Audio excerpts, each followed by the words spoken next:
উত্তর দিনাজপুর জেলার রায়গঞ্জ উন্নয়ন সমষ্টির অন্তর্গত বিন্দোলের ষোড়শ শতাব্দীতে নির্মিত ঐতিহাসিক ভৈরবী মন্দির, যা একসময় কালের গ্রাসে ভগ্নপ্রায় অবস্থায় পৌঁছেছিল, কিন্তু জেলার মানুষের দীর্ঘদিনের দাবিকে মর্যাদা দিয়ে পশ্চিমবঙ্গ সরকারের তথ্য ও সংস্কৃতি বিভাগের অন্তর্গত প্রত্নতত্ত্ব ও সংগ্রহালয় অধিকারের তত্ত্বাবধানে এবং পূর্ত বিভাগের হাত ধরে আজ মন্দিরটি নতুন রূপ ফিরে পেয়েছে।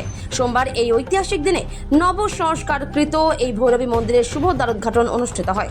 উত্তর দিনাজপুর জেলা প্রশাসন আয়োজনে ও সহযোগিতায় মন্দির কমিটির ব্যবস্থাপনায় আজ ভৈরবী মন্দিরের শুভ দ্বারোদ্ঘাটন অনুষ্ঠানে উপস্থিত ছিলেন পশ্চিমবঙ্গ সরকারের তথ্য ও সংস্কৃতি এবং পর্যটন বিভাগের মাননীয় প্রতিমন্ত্রী পূর্ণিমা চক্রবর্তী, রায়গঞ্জ লোকসভার সাংসদ কার্তিক চন্দ্র পাল, জেলাশাসক ডক্টর অভিজিৎ সেভালে, হেমতাবাদ ও কালিয়াগঞ্জের বিধায়ক হরিপদ বর্মন ও উৎপল ব্রহ্মচারী সহ মন্দির কমিটির সদস্যরা। অনুপ জয়সওয়ালের রিপোর্ট, বিগ নিউজ বাংলা।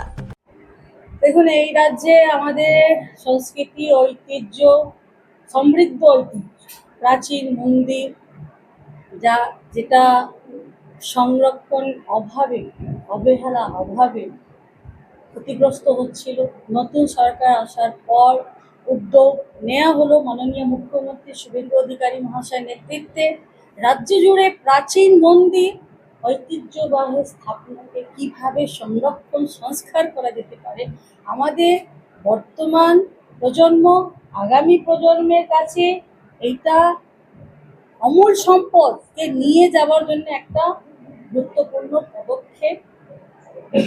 সেই উদ্যোগেই আজকে আমি এসছি উত্তর দিনাজপুর রায়গঞ্জের বিন্দোল অঞ্চলে ভৈরবী মাতা মন্দিরের সংরক্ষণ সংস্কার সম্পন্ন হওয়ার পরে আমি ধন্যবাদ জানাই রাজ্য সরকার, তথ্য সংস্কৃতির বিভাগের সম্পূর্ণ সম্মানিত অধিকারীগণকে, জেলা প্রশাসনকে, যারা সময়ের মধ্যে এই কাজটাকে সম্পন্ন করে সাধারণ মানুষ যেটা চেয়েছিলেন সম্পন্ন করেছেন, সহযোগিতা করেছেন মাননীয় সাংসদ, বিধায়কগণ, যাদের সহযোগিতা ছাড়া এই মহত্ব কাজ সম্পন্ন হওয়া সম্ভব ছিল না। আমি এটাই বলতে চাই, আমাদের সংস্কৃতি, যে সমৃদ্ধ সংস্কৃতি আছে, আমাদের সমৃদ্ধ ঐতিহ্য আছে, সেটাকে বাঁচিয়ে রাখা এই সনাতনী রাষ্ট্রবাদী সরকারের মূল লক্ষ্য। প্রচুর ইতিহাস, সেই ইতিহাস আমরা সবাই জানি।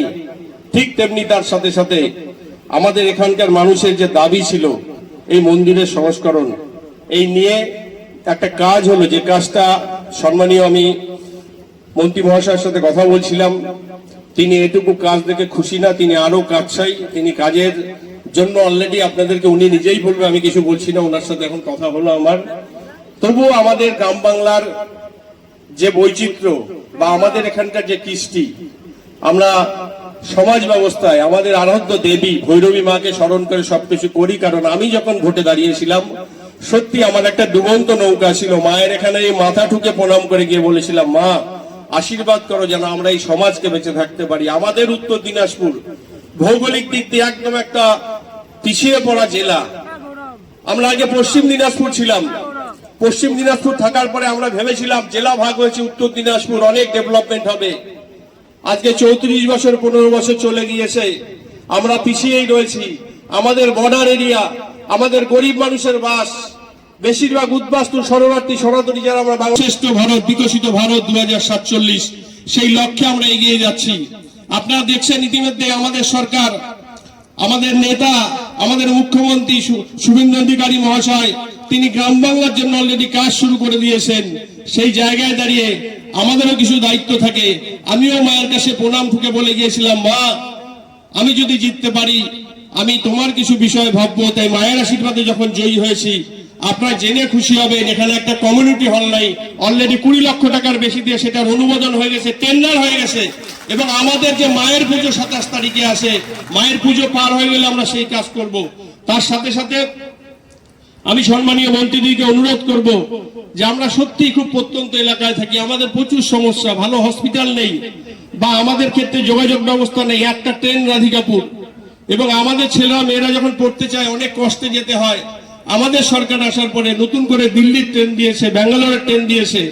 সম্মানীয় রেলমন্ত্রীর সাথে আরো কথা হয়েছে, আরো আমাদের যোগাযোগ ব্যবস্থার জন্য ট্রেন দেবে। কিন্তু তার সাথে সাথে আমাদের কৃষ্টি কালচার আমরা যদি এগিয়ে নিয়ে যেতে পারি, যেরকম আমাদের তুলাই পাঞ্জি আছে, আমাদের বিগড়ের বেগুন রয়েছে, কালিয়াগঞ্জের লঙ্কা রয়েছে, আমাদের এগুলো রয়েছে, কিন্তু আমাদের ঠিকঠাক করে শিক্ষা, স্বাস্থ্য, কর্মসংস্থানের কোনো জায়গা নেই। আমি দিদির মাধ্যমে সম্মানীয় মুখ্যমন্ত্রীকে অনুরোধ করব, আমাদের পিছিয়ে পড়া জেলার তকমা, সেই তকমা যেন আমরা হাঁটাতে পারি। তার জন্য আমাদের ডবল ইঞ্জিন সরকার যেন আমাদের উত্তর দিনাজপুরের জন্য একটু বেশি অ্যালটমেন্ট দেয়, আমি সেই অনুরোধ করব। এবং তার সাথে সাথে আমার হেমতাবাদবাসীর আবেগ, আমি সম্মানীয় মন্ত্রীকে অনুরোধ করব, এখানকার বাউন্ডারি ওয়াল পার্ট সহ কিছু আবেদন রয়েছে, আপনাকে এখানকার বিধায়ক অলরেডি করেছে। আপনি যদি সেটা গুরুত্ব সহকারে বিবেচনা করে আমাদের দিকে তাকান, তাহলে আমরা সত্যি আপনার কাছে চিরকৃতজ্ঞ থাকব।